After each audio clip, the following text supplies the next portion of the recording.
If you've watched a lot of my videos, you know that I am an advocate of the no reading strategy for the reading section, meaning you don't read the passage, you start going right into the questions and answering them. Some of them you have to skip, some of them are going to be weird, but for the most part we're given line references so we don't need to read the entire passage because we're going to be told where to read for each specific question. Now, when you get to the comparative passage, the double passage, sometimes this system breaks down a little bit. But I do not think that that means we need to abandon the no reading strategy. We just need to adjust. If a strategy works 80-85% of the time, it's a good strategy. And we can accommodate the 15% where it breaks down. Okay, and that is kind of what's happening with this question 47. Because if we didn't read this passage, we would have no idea what's going on. But I want to be clear, for all the questions that came before it here, I did not read the whole passage. I did not stop to read passage 1. I read what I was instructed to from the questions, but that was it. It was most of the passage, but I didn't start out reading it that way. For number 47, I'd hope to do the same thing, but it's clearly asking for the central claim, something that's going to be throughout the passage. This is a whole passage question. And the only other question about passage 2 is a vocab question.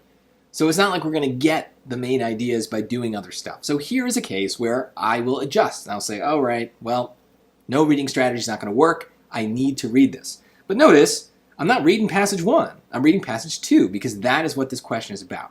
So it's not a big deal when occasionally you have to read a little bit more. The point is, most of the time you won't need to read a lot and you'll save a lot of time doing that so that when you get to stuff like this, you're not feeling rushed and you can actually do it the right way. Now, as we read it, we need to think about what we're looking for, right? So I do not want to understand every single nuance of this passage. I want to get the general, dumb summary version.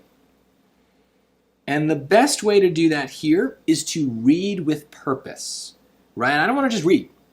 I want to read and look for stuff. This question, even though it's about the whole passage, is fairly specific.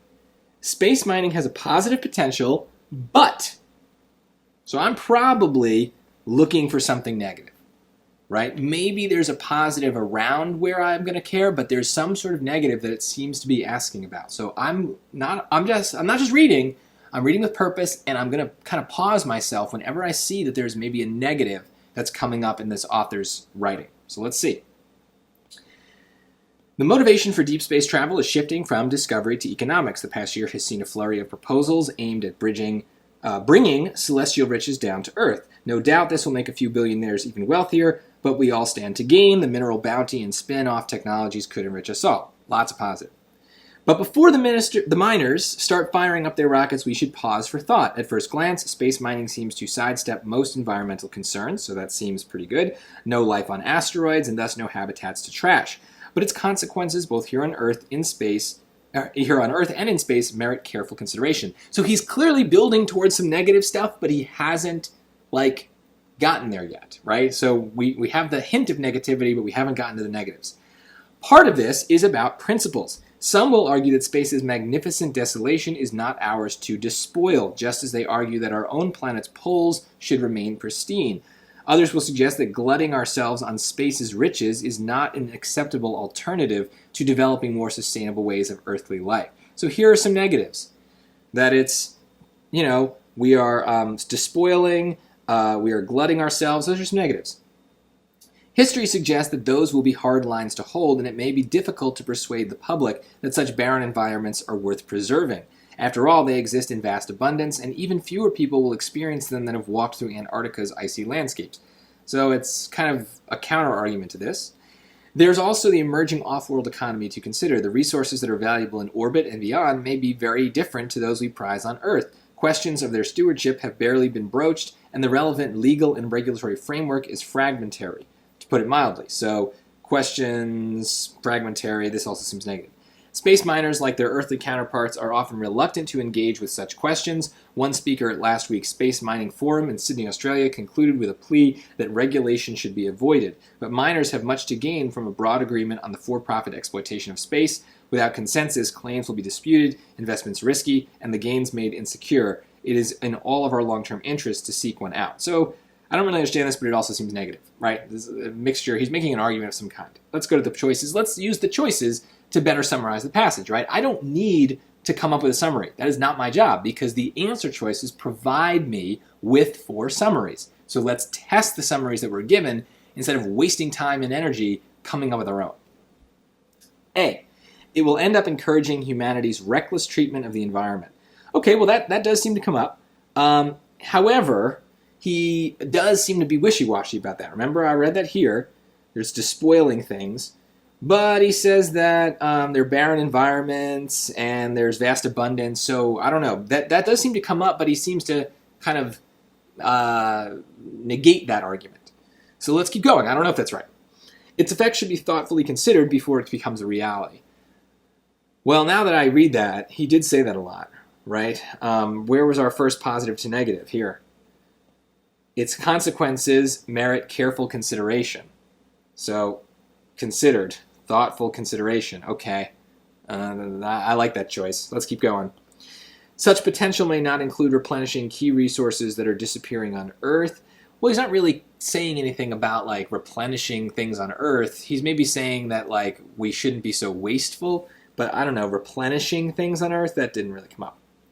Experts disagree about the commercial viability of the discoveries it could yield. That's probably true. He does seem to talk about a lot about, I don't know, different people's opinions.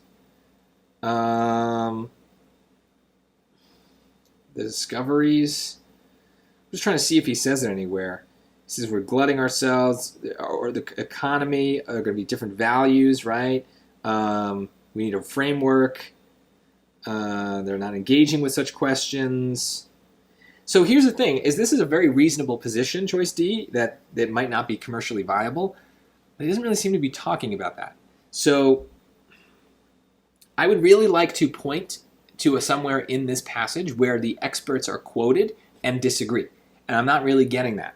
So that's not a great sign. B is the best answer. And here's the thing, it's also the weakest, most vague answer. And that's good. We love that stuff on the SAT. We like choices that are very broad because they're inclusive, right? There's a lot of things that this person is saying, this author is saying, and this choice includes all of them. He is jumping around from lots of different negative points. So instead of focusing in on one of them, this choice B lets us include all of them, right? That there's some things to consider. And then throughout this passage, he proceeds to consider many of those things. And so that's really helpful, but it lets us be more flexible. We don't need to kind of narrow too much into one thing. And so A, I have the most problem with this word encouraging. It's not really encouraging our reckless treatment of the environment. It's just, it might mean more of it that we do on Earth. So it's not encouraging it, it's just part of how we interact with environments. And D, again, those experts aren't really mentioned. So B is right because everything else is wrong, but also because it's just the most vague, most inclusive. And so try to pick those answers when you're stuck between things. Notice what's saying the least. Odds are actually pretty good that that's probably right.